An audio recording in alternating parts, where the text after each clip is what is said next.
4 suicidi tra i detenuti, 6 tentati suicidi, 8 agenti penitenziari feriti, risse continue, un'evasione e 2 tentativi di fuga falliti.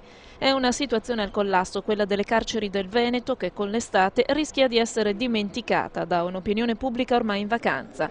Eppure per i 3.296 detenuti dei 9 istituti di pena presenti sul territorio veneto, la bella stagione si avvicina molto ad un inferno in terra.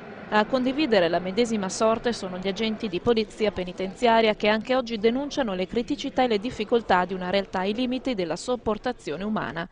Padova, Vicenza e Verona, le strutture che necessitano con più urgenza di interventi, sia dal punto di vista degli organici che dell'organizzazione interna, riempiti come sono anche di 3 volte tanto il numero di detenuti consentito.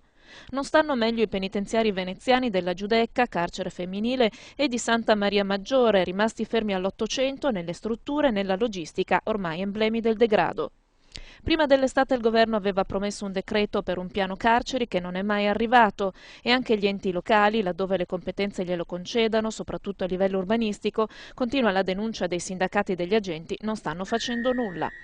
Intanto dentro le carceri le concentrazioni fuori controllo stanno ricreando le premesse per la proliferazione di una nuova ondata di università del crimine e il sistema penitenziario rischia di affogare nell'inciviltà seppellito da rigurgiti di illegalità nati tra le sbarre.